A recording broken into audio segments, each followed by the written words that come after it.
오늘 그 본문 4절에 보면 이렇게 말씀하죠. 너희 자녀들을 노엽게 하지 말고 오직 주의 교양과 훈계로 양육하라, 이렇게 말씀해요. 여기 보면은 주님의 교양과 훈계, 그러니까 말씀과 주님의 가지신 성품, 교양, 그러면 주님의 성품, 그리고 주님의 가르침으로 양육해라, 그렇게 말씀합니다. 오늘은 어린이 주일인데 뭘 설교할까 하다가 우리가 무엇을 가르쳐야 하고 또 무엇을 가르침을 받아야 하는가라는 주제로 말씀을 전하겠다 생각을 했어요. 한 유태인 어머니가 유태인 선생님한테 데려왔어요. 어린아이를 안고 데려왔어요. 그리고 물었죠. 이 아이를 몇 살부터 가르쳐야 되겠습니까? 몇 살부터 교육을 시켜야겠습니까? 그러니까 라피가 물어요. 선생님이 물어요. 그 아이가 지금 몇 살입니까? 그러니까 엄마가 대답하죠. 2살, 갓 2살이 되었습니다. 갓난아기네요. 2살입니다. 그랬더니 라피가 하는 말이 이미 교육하기에 2년이 늦었습니다. 이렇게 말씀하더라는 얘기예요. 그러니까 사람은 태어나면서부터 교육을 받아야 하고 교육되어야 한다는 거예요. 사람은 교육받는 사람으로 지음받았고 또 교육받음으로 사람이 되는 거죠. 자, 하나님께서 만물을 창조하시고 아담과 하와를 지으셨죠. 아담과 하와를 지으셨을 때 완전한 지식을 가진 사람으로 짓지 않으셨어요. 완전한 성품을 구비한 사람으로 짓지 않으셨어요. 그러니까 성품이나 지식이 아주 로우했던 것이죠. 기본적인 것을 어린아이처럼 가지고 태어났어요. 만드셨어요. 그리고 주님은 죄는 없는 사람으로 만들었죠. 이제 아담과 하와가 해야 될 일은 뭡니까? 하나님과 교제하고 하나님이 만드신 피조물을 보면서 공부하는 일이에요. 배우고 공부하고 하나님을 닮아서 통치하고 다스리고 정복하고 개간하고 가꾸고 돌보고 이런 일을 해야 되는 것이죠. 그냥 저절로 되는 것이 아니라 아담과 하와도 그렇게 훈련과 교육을 통해서 주의 교양과 훈계를 통해서 이렇게 온전해져 가야 되는 과정으로 지음받았던 겁니다. 그러므로 기독교 신앙에 있어서 또 하나님의 피조된 세상에 살아가고 있는 이 사람의 입장에서 항상 이 교육의 중요성은 말로 다 할 수가 없는 거예요. 학습의 효과, 교육의 효과로서 그리스도인은 온전한 그리스도인이 될 수가 있는 거예요. 사람은 학습과 교육을 통해서 온전한 사람으로 성숙해져 가야 돼요. 그럼 그 모델은 누굽니까? 오늘 본문에 이렇게 말하죠. 주의 교양과 훈계로. 누굽니까? 여기서 주님은 누구십니까? 예수님이시죠. 예수님의 성품과 예수님의 가르치심 이로써 우리가 양육되어져 또 배워야 되고 가르쳐야 되고 이렇게 말씀하고 있는 겁니다. 특히 하나님께서 교육기관으로 우리는 생각할 때 학교 갈 때까지는 교육을 시킬 필요가 없고 학교 가야 교육이 시작될 것이다 라고 생각을 해요. 그런데 교육의 기초단위, 즉 최초의 학교는 어디냐면 가정이에요. 가정이라는 곳에 하나님은 교육이 언제부터 시작돼요? 태어나면서부터. 그러니까 가정이라는 학교에 사람을 입학시키는 것이에요. 그게 출생이에요. 그래서 가정에서 교육이 시작되는 것이죠. 이 가정교육은 너무너무 중요합니다. 가정에서의 교육이 올바른 인생관, 올바른 가치관을 형성하는 데 있어서 그 토양이 어디냐면 이 가정이라는 곳이죠. 그래서 어떤 가정, 어떤 가문에서 교육을 받았냐에 따라서 그 사람의 인격과 인품과 삶의 형태가 달라질 수 있다는 이야기입니다. 가정의 교육이 대단히 중요하다는 거죠. 인류 가운데 교육을 가장 중요시하는 민족이 있는데 바로 유태인이죠. 우리나라도 적지 않게 교육을 중요하게 여겨요. 그래서 어린아이 때부터 한문 교육을 배우고 그래 왔었어요. 서당에 보내서 교육을 시키기도 했었어요. 그런데 유대인만큼의 교육의 열정은 그 정도는 되지 않았어요. 유태인들이 얼마나 강력한 교육을 모토로 그들의 공동체를 이끌어가고 있는가라고 하는 것은, 예를 들어 우리 미국만 예를 들어도요, 미국 인구 중에 몇 퍼센트 되지가 않아요. 인구가 채 1, 2%? 3%가 되지 않는 인구예요. 그런 인구의 규모를 갖고 있는 그런 유태인이 미국 전체의 스쿨, 학교, 교수, 대학의, 미국 전체에 있는 대학의 교수 30%에 해당되는 사람들이 다 유태인 교수라고 그럽니다. 전체 인구의 1% 남짓한 그런, 이 미국의 인구수가 1% 남짓한 이런 퍼센테이지를 갖고 있는데, 대학의 교수진들의 30%가 유태인이래요. 이게 얼마나 그들에게 있어 교육의 열정이 많아요. 여기 공립학교마다 유태인 교사가 없는 데가 없죠. 그 정도로 그들은 교육에 대해서 열정이 지극하죠.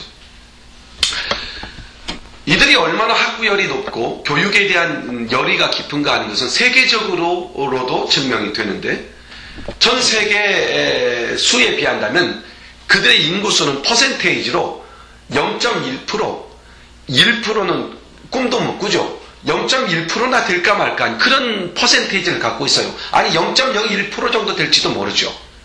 지금 제가 계산을 안 해봐서 모르겠어요. 다 해봤자 1700만 정도의 인구에 불과하다고 하니까, 유태인 인구가.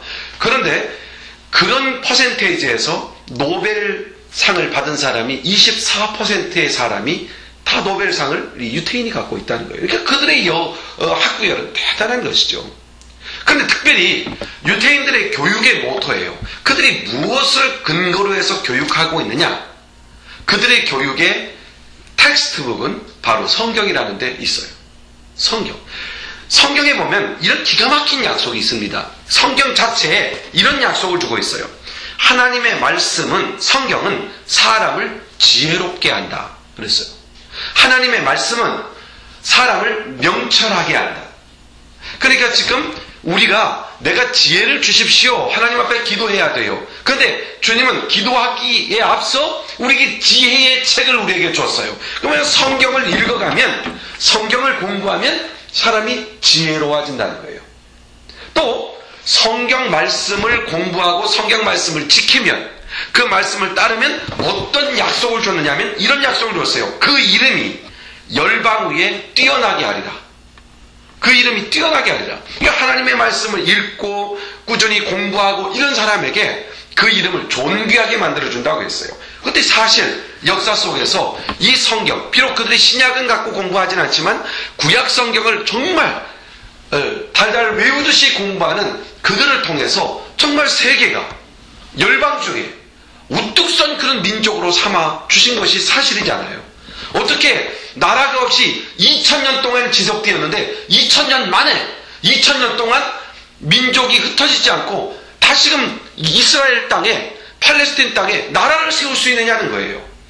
그럴 수 있는 원동력, 그것이 바로 교육의 효과였고, 그것이 일반 교육이 아니라 하나님의 말씀 교육의 결과였었다는 것에 대하여 우리는 주목할 필요가 있는 것이죠. 그런 면에서 성경은 명백하게 우리에게 가르쳐주고 있는 거예요. 너희들이 교육하려고 하느냐? 그렇다면 교육을 받으려고 하느냐? 그렇다면 주의 교양과 훈계로 교육을 받고 교육하도록 해라. 오직 주의 교양과 훈계로 양육하라. 이렇게 명령하고 있는 것이죠. 이것이 바로 교육의 기초라는 것이죠. 자, 오늘 우리 한국교회가 다 함께 지키는 어린이 주일입니다.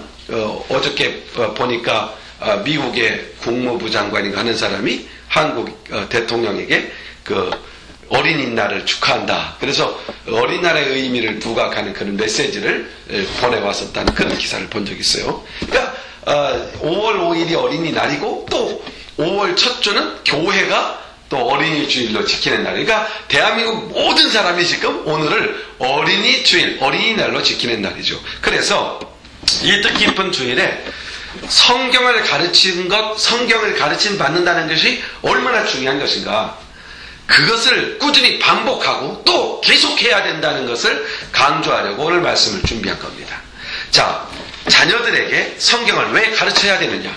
성경을 왜 배워야 되느냐? 성경은 만물을 창조하시고 지금도 이 만물을 창조하실 뿐만 아니라 하나하나를 섭리하시고 봄, 여름, 가을, 겨울을 섭리하시고 동물들의 생태계를 섭리하시고 사람의 신체를 섭리하시고 이 섭리하시고 다스리시는 하나님의 말씀이기 때문입니다.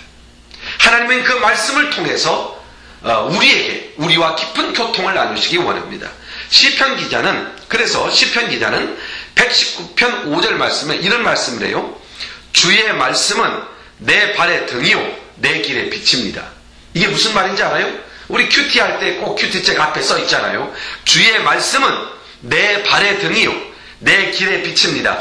내 발의 등이에요. 내가 발을 딱 내딛는데 바로 바로 발을 내딛도록 하는 그런 등불이라는 얘기예요. 그게 이 말은 무슨 얘기입니까? 당장 현재 순간순간 내가 발을 어디다 내딛고 살아야 되느냐, 내가 어떤 결정을 하고 살아야 되느냐, 어떤 것을 선택해야 되느냐 라고 하는 것에 대한 결정을 할 수 있는 뭘 주는 거예요? 지혜를 준다는 얘기예요. 하나님의 말씀은 내 발의 등이요 당장 내가 내딛는 그 내 발을 내딛어가는 현재 지금 이 상황에서 무엇을 결정하고 무엇을 선택하고 무슨 방향으로 갈 것인가를 알 수 있는 지혜의 책이 뭐죠? 하나님 말씀이다. 말씀을 묵상하는 사람에게는 올바른 결정을 할 수 있는 힘을 주신다. 이 말씀이다. 그럼 내 길의 빛이니이다. 내 길이 뭡니까? 길은 어떤 목적지를 향해 가잖아요. 어떤 방향으로 갈 것이냐, 어떤 목적지를 향해 갈 것이냐, 어떤 길을 갈 것이냐, 내 인생을 어떻게 살아갈 것인가 라고 하는 분명한 목표를 알게 하고 표대를 알게 하고, 그러니까 미래, 장래, 비전을 보여주는 책이 말씀이다, 이런 얘기입니다. 주의 말씀은 내 발의 등이요 내 길의 빛입니다. 또 사도 바울은 디모데후서 3장 15절에서 말씀의 기능에 대하여 이렇게 말합니다. 성경은 하나님의 감동으로 된 것으로 교훈, 책망, 바르게 함, 의로 교육하기에 유익하니, 이보다 더 좋은 책이 없다는 얘기죠. 유익해요. 그런 유익하니 이는 하나님의 사람으로 온전하게 하고 모든 선한 일을 행하기에 온전케 하려 합니다. 이렇게 말씀합니다. 성경 말씀이 인생을 바로 살도록, 바르고 의롭게 살도록 이렇게 훈계하는 거예요. 누가 지금은 아빠가 또는 주위 선생님이 그건 안 돼, 이건 오라 이렇게 말하지만 성인이 되면, 어렸을 때는 부모가 그 일을 하지만 성인이 되면 누가 가르쳐주는 자가 없어요. 그런데 하나님의 말씀을 펴놓고 하나님 앞에 서면 하나님이 아무개야, 그것은 아니란다, 이것이 옳은 길이란다, 그것은 버려야 돼, 그것은 잘못된 거야, 이렇게 책망하고 교훈해서 의롭고 바른 길로 가도록 지도해주는 책이 하나님의 말씀이라는 얘기예요. 그러니까 말씀을 읽으면 지도를 받는데 말씀을 읽지 않고 말씀을 멀리하면 지도를 받지 못하죠. 그래서 때때로 말씀을 읽다 보면 양심의 가책을 받게 되고 마음을 막 매로 때리는 것 같은 느낌이 들고 불방망이 같기도 하고, 그렇게 교훈해서 바르게 이끌어가죠. 왜 그렇게 이끌어갑니까?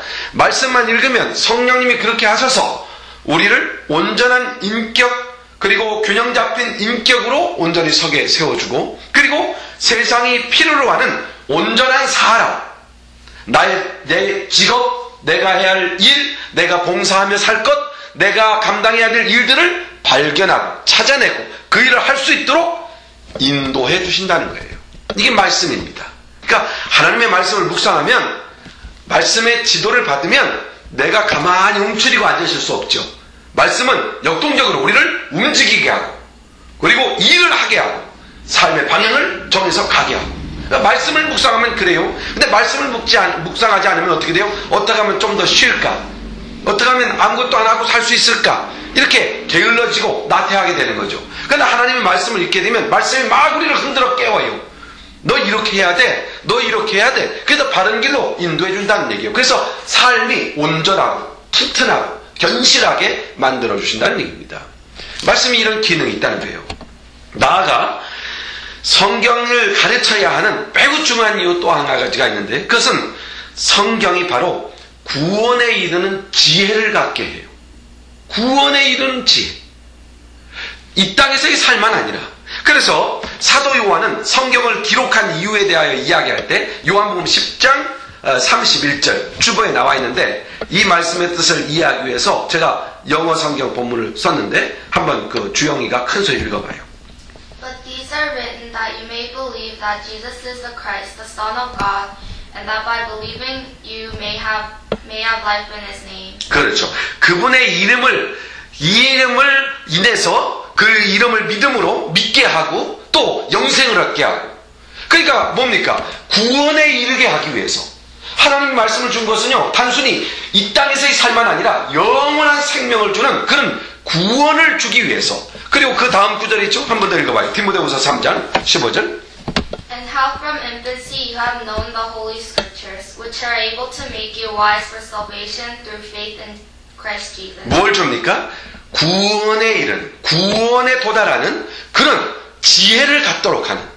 이게 하나님의 말씀이 그런 능력이 있어요. 이 땅에서의 지금 내 발의 등이요, 내 길의 빛입니다라는 내 지금 당면한 상황에서 어떤 결정을 내려야 할까라는 지혜를 주실 뿐만 아니라 내가 어떤 삶을 살아갈지에 대한 꿈과 비전에 대한 지혜를 주시고 뿐만 아니라 영원한 생명에 이르는 지혜. 누굽니까? 볼 수 없는 하나님을 볼 수 있는 눈. 내가 알 수 없는 그 하나님을 느낄 수 있는 지혜. 내가 도무지 넘을 수 없는 영적인 세계를 여행하고 영적인 세계를 탐험하고 영적인 세계를 누릴 수 있는 그런 지혜를 하나님께 속한 그 놀라운 영적인 지혜를 우리에게 공급해 주신다는 거예요. 말씀이 그 일을 합니다. 그러므로 디모데후서 3장 14절에 분명히 이렇게 선포하는 거예요. 명령하는 거예요. 너는 배우고 뭘 배워요? 하나님의 말씀을 배우고 확신한 일에 거하라. 이렇게 말해요. 성경 말씀을 가리키고 성경 말씀을 배워야 된다. 이렇게 가리키고 있는 겁니다. 그러면은 우리가 가정에서 또 말씀을 배우고 익히면서 반드시 우리가 기본적으로 정립해야 될 일이 뭘까요? 물론 first로 복음입니다. 복음. 그러나 지금 이미 복음을 듣고 구원받은 우리에게 있어서 먼저 정확하게 정립해줘야 될 몇 가지가 있어요. 그 중요한 것 몇 가지를 오늘 정돈하려고 그래요. 첫째는 아이덴티티, 정체관, 내가 누구냐라고 하는 부분, 예수 믿고 난 나는 누구냐라고 하는 부분에 대한 정확한 이해와 그리고 거기에 대한 완전한 나 자신에 대한 나는 이런 사람이다라고 말할 수 있는 그것을 갖도록 성경을 지도하면서 지도해주고 알게 해야 된다는 것이죠. 그래서 인생의 결정적인 상황에 이르면요, 사람들 나름대로 다 정체성을 가져요. 나는 이런 사람이다. 나는 이것을 중심으로 산다. 나는 이것을 도전하며 산다. 이렇게 나름대로의 그 정체성을 갖지만, 그러나 이런 것들은 인생의 결정적 상황에 다다르게 되면 막 방황하게 되죠. 하나님이 주신 것 외에는 방황하게 돼요. 그래서 내 자신을 아는 길은 내 스스로가 노력해서 내가 내 자신을 알 수 있냐면 그럴 수 없다 이거예요. 누구에게로 가야 됩니까? 나를 만드신 하나님에게로, 나를 창조신 하나님께로 가서 나는 누구인가? 라는 질문을 던지는 거죠. 그렇다면 지금 저와 여러분 누굽니까? 어떻게 정리할 수 있겠어요? 제가 그 주부에다가 내용을 정리를 간단하게 해놨는데요. 하나님의 말씀을 비춰오면 분명히 우리에게 드러나는 게 있죠. 그냥 기본적으로 하나님의 형상대로 나를 만드셨다. 누가? 하나님께서. 그리고 하나님께서 나를 그의 자녀로 삼으셨다. 또 하나님께서 나를 사랑하신다. 그러므로 나는 하나님을 닮은 존재이고 또 하나님의 자녀이고 하나님의 사랑받는 사람이다. 이게 이제 자기 자신이 말할 수 있는 내용들이겠죠. 바로 이런 분명한 확신이에요. 하나님이 나를 사랑하신다. 어떤 경우에도 하나님은 나를 포기하지 아니하신다. 하나님께서 영광을 받으시기에 합당하도록 거룩하게 새롭게 지음받은 존재, 지어져가는 존재, 이게 나다. 비록 내가 부족할지라도 하나님은 나로 하여금 온전한 사람으로 세워놓고야 말 것이다. 하나님의 결정이다. 이것이 바로 우리들의 신분이고 우리들의 모습이며 우리들의 정체성이에요. 그러므로 내가 아직 부족하고 연약하다 할지라도 낙심할 필요 없어요. 주님은 나를 반드시 온전한 사람으로 세우실 거예요. 그게 하나님의 계획이에요. 그리스도의 충만한 분량에까지 자라나라라고 주님 말씀하신 것은 우리가 스스로 자랄 수 있기 때문이 아니라 자라나게 하실 것이라는 거예요. 그러므로 그 목표를 바라보고 너의 삶을 살으라고 명령령으로 준 것이죠. 그에게 자라나도록 하라. 자라나게 될 것이기 때문에 자라날 그 자리를 바라보고 오늘을 살아가라. 이런 얘기가 되는 겁니다. 하나님은 하나님의 형상대로 나를 만드셨고 나를 그의 자녀 삼으셨고 나를 그렇게 사랑하신다.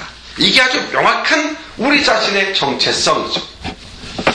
만약에 사람에게 이 아이덴티티가 부족하면 어떤 일이 생기냐면요, 프라이드가 없어져요. 자존심을 쉽게 잃어버려요. 이렇게 자존심을 사람이 스스로 자기에 대한 존경심을 잃어버리게 되면 때때로 주어진 상황에서요, 분노를 일으킬 만한 일이 많이 생겨요. 예를 들면 이런 것들입니다. 우리 사람이 막 분노가 일어나는 것은요, 어떻게 보면은 다른 사람이 나를 화나게 했기 때문에 분노가 일어나는 것이 아니라 내 자신에 대한 분노예요. 내가 왜 이 모양 이 꼴이지? 왜 나는 이 정도 수준이지? 여기에서 분노가 일어나는 거예요. 이런 분노는 결과적으로 우울증이나 열등감이나 불안, 낙심, 좌절 이런 데로 자신을 끌어내리게 되고, 더 나아가서 적개심, 다른 사람에 대하여 적개심을 삼고, 반면에 약한 자들에게는 지나친 자만심을 갖게 되며, 어떤 때는 고집을 피우고 비판하고 지배하고 소유하지 않으면 배타해버리는 이런 극단적인 모습으로 나타날 수 있는 거죠. 우리는 하나님께서 나를 얼마나 놀라운 존재로 만드셨는가에 대해서 인정하고 받아들여야 돼요. 이렇게 봐야 돼요. 자, 내가 아는 나가 아니라 하나님이 나를 누구로 알고 있느냐, 이게 중요한 것이라는 얘기예요. 내가 느끼고 있는 내가 중요한 것이 아니라 하나님이 나를 누구라고 말했느냐, 그게 바로 나예요. 내 모습이 어떠냐라고 하는 것이 문제가 아니라 하나님이 나를 어떤 사람으로 만들어 가시느냐가 중요한 거예요. 그래서 우리가 때로는 주저앉을 만큼 낙심에 빠지고 우울증에 걸린 만큼 분노스러운 자신의 모습을 보인다 할지라도 절대 낙심하지 말아야 될 것은, 내가 아는 나가 전부가 아니고 내가 알고 있는 나의 인생이 전부가 아니고 하나님께서 나를 향하여 누구라고 하시며 또 나를 어디로 인도하실 것인가에 대하여 알고 계신 그 하나님이 나를 인도할 것이라고 하는 사실을 믿는 믿음, 그 믿음이 바로 우리의 자긍심이며 우리의 긍지며 우리의 정체성이라는 얘기예요. 그러니까 내가 아는 나가 전부라면 낙심투성이에요. 그렇잖아요. 우리는 모르는 게 너무 많죠. 또 우리가 할 수 있는 일은 미미하죠. 정말 적어요. 그런데 하나님은 하나님의 계획 가운데 우리를 지금 인도해 가고 있는 과정이고, 여기서 여기로 이끌어 가시는, 하나님의 계획 가운데 이끌어 가시는 그 과정 속에 있음을 인정하고, 쓰러졌을지라도 쓰러진 채로 있지 말고 벌떡 일어나서 어떻게 해요? 다시 하나님을 바라보고, 절망할 일이 있어도 절망 가운데 주저앉지 말고 벌떡 일어나서 하나님을 다시금 바라보고, 내가 실수하고 넘어지고 좌초했을지라도 그 자리에서 나는 불가능해 하고 주저앉지 말고 하나님께서 나를 그 자리에 있게 하실 하나님의 계획을 믿고 얼른 눈을 들어서 하나님 하고 하나님을 바라보고 하나님의 뜻을 구하고 하나님의 음성을 듣기를 힘써하고, 말씀을 읽으면 거기에 이르는 지혜를 알게 하고, 말씀을 통해서 내 발의 등이요 내 길에 빛이 되신 하나님이 나를 인도하심을 믿고 절대로 어떤 가운데서 포기하지 말아야 될 게 뭐겠어요? 말씀을 읽는 것, 말씀을 묵상하는 것, 말씀을 통해 하나님을 바라보는 것. 이것만 놓치지 않는다면, 말씀을 왜 가르쳐야 되고 말씀을 왜 공부해야 되는가, 이것만 놓치지 않으면 하나님은 우리를 하나님이 원하시는 곳으로 인도해 가실 거기 때문이에요. 우리는 우연히 어쩌다가 존재하는 진화론적 존재, 내 노력으로 내가 발전함으로 존재해가는 그런 존재가 아닙니다.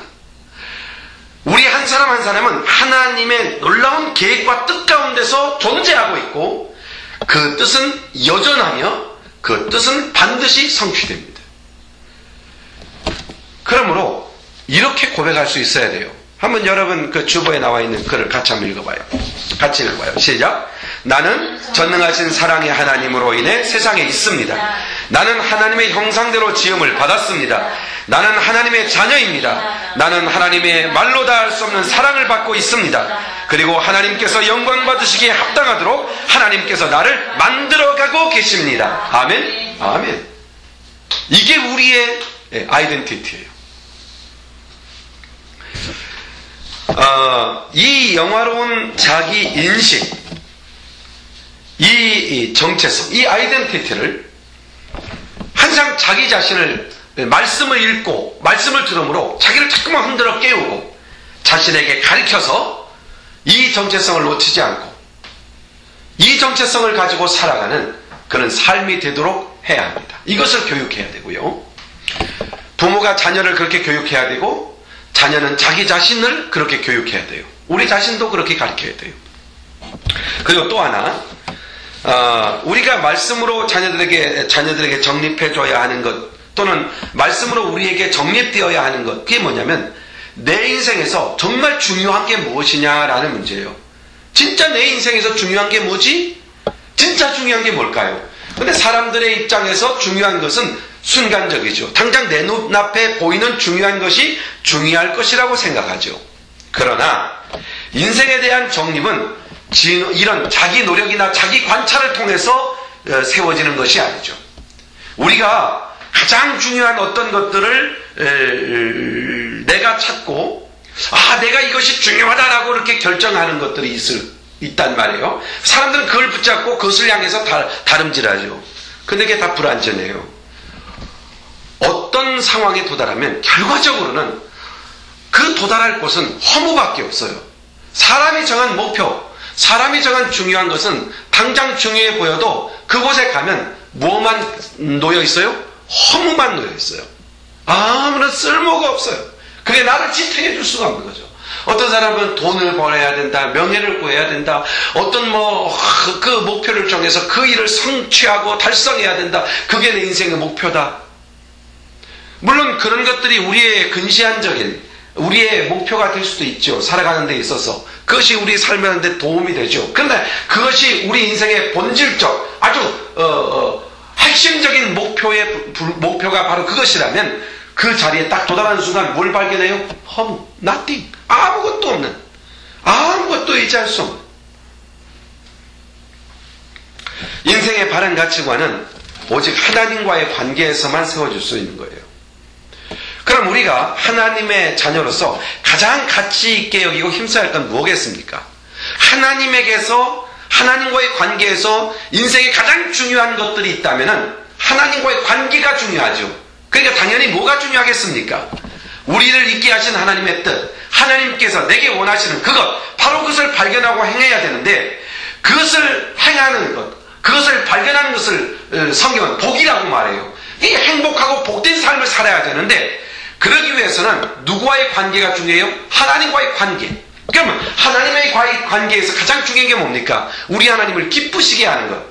하나님과의 관계를 아주 돈독하게 하는 게 그를 기쁘게 하는 것이죠. 자, 보세요. 우리 인간관계에서도 그 상대편을 기쁘게 하는 것을 우리가 갖고 있으면 그러면은 그 사람과 친해질 수가 있죠. 우리 하나님을 기쁘시게 하는 것, 그게 뭡니까? 예배입니다. 예배.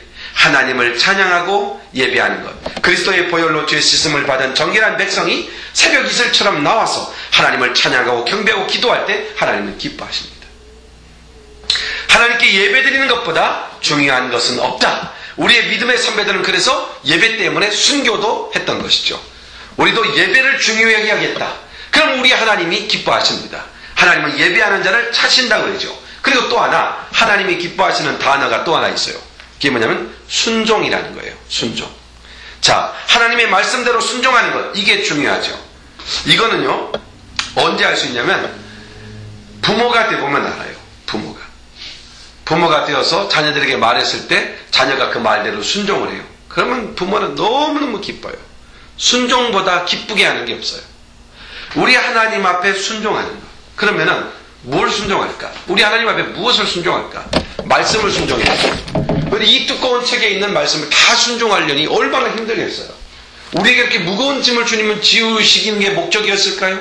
그렇지 않아요. 그래서 우리 주님은 이 책에 있는 내용을 한쪽에서 묶어가지고 아주 일목요연하게 딱 우리가 행할 수 있는, 순종할 수 있는 것을 만들어 놨어요.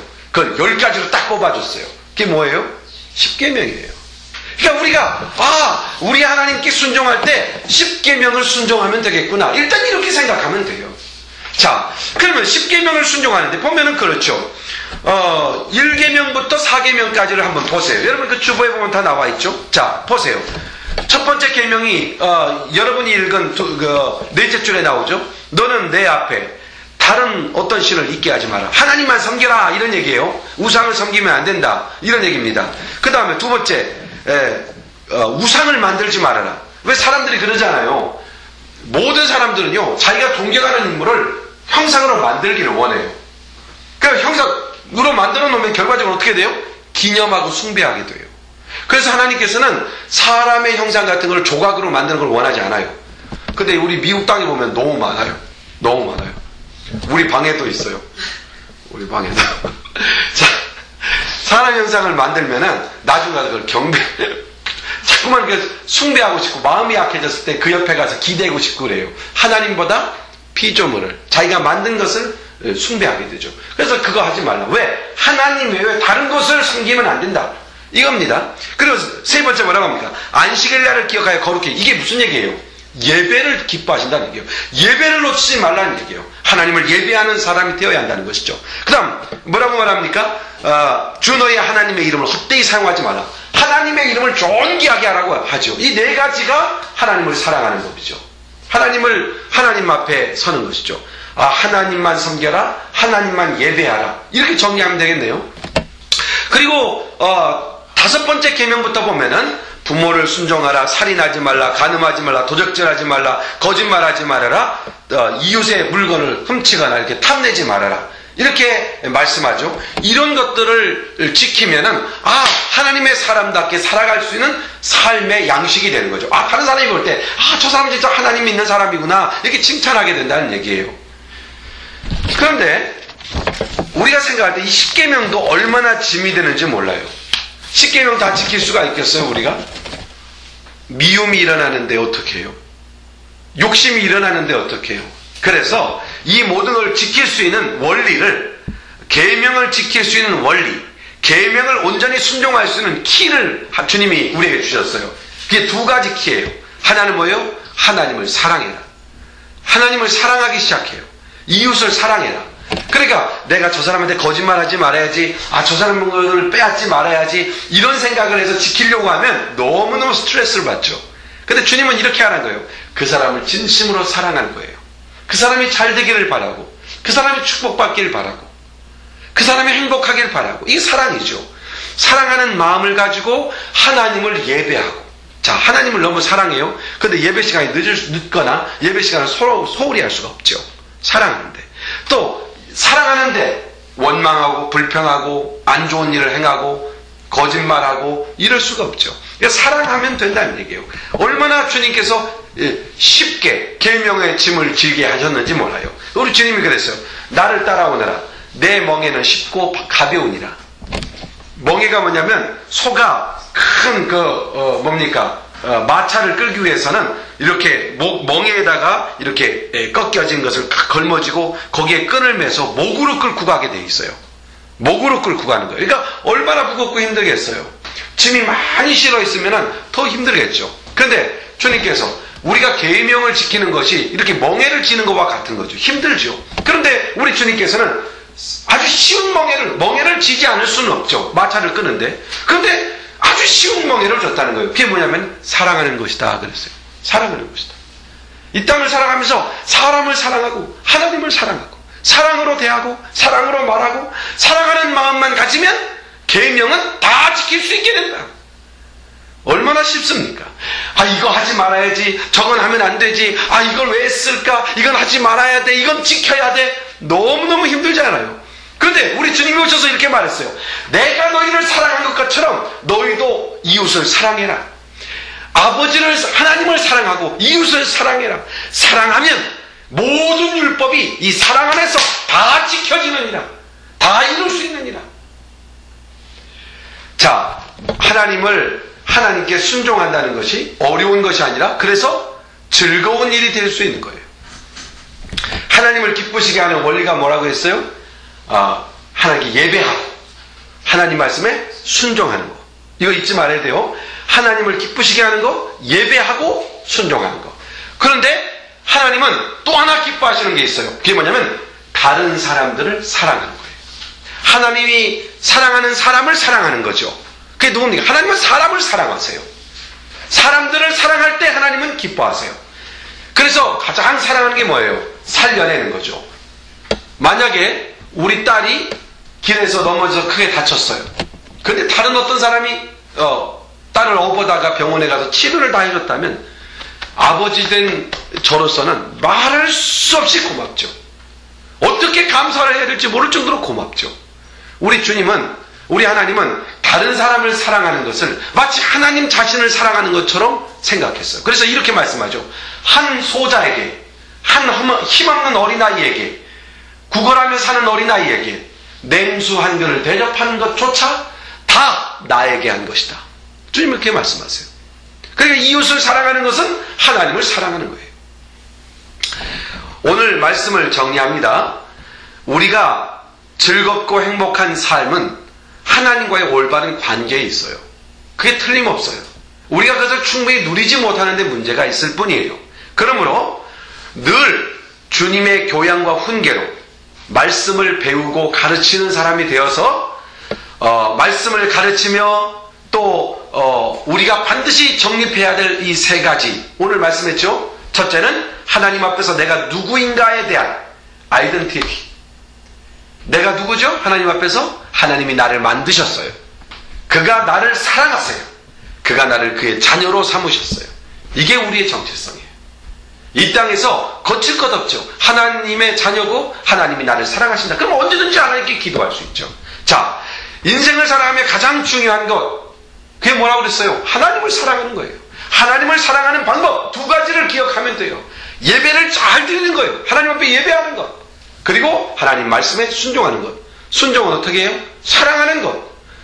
사람을 사랑하고 무슨 일을 사랑함으로 하는 것. 이게 사랑하는 거예요. 그리고 하나님은 인생을 살면서 가장 중요한 삶의 자세를 뭐라고 가르쳐 줍니까? 삶의 자세, 사랑으로 사는 거예요. 이웃을 사랑하는 것. 이것을 부모는 자녀에게 가르쳐야 되고 또 자녀들은 그것을 배워야 되고 또 우리 모든 그리스도 하나님의 자녀들은 이 사실을 마음에 담고 살아야 됩니다.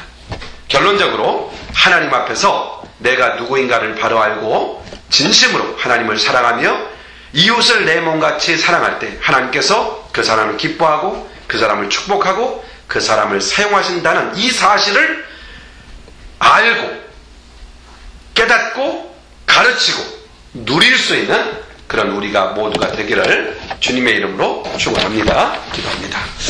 하나님 아버지 고맙고 감사합니다. 오늘 우리에게 허락하신 말씀을 조용히 다시 한번 생각해 봅니다. 우리가 하나님의 피조된 사람으로 하나님께서 친히 우리를 자녀 삼으시고 하나님은 우리를 사랑하시고 우리는 하나님의 사랑을 받는 사람이라는 것을 분명히 알고 이 땅을 살아가기 원합니다. 하나님을 사랑하는 것, 이것이 최대의 계명이고 최고의 가치임을 압니다. 그리고 우리들의 최고의 사명은 이웃을 사랑하는 것이라는 것을 다시 한번 생각해 봅니다. 내가 누구인가를 알고 하나님을 사랑하며 이웃을 사랑하는, 하나님을 사랑함으로 예배하고 순종하며 이웃을 사랑함으로 이웃에게 선을 행하는 그런 삶을 살아감으로써 하나님을 기쁘시게 하는 자로 인정함을 받는 우리 모두가 되게 하여 주옵소서. 예수님의 이름으로 기도하옵나이다. 아멘. 아멘. 우리 찬송가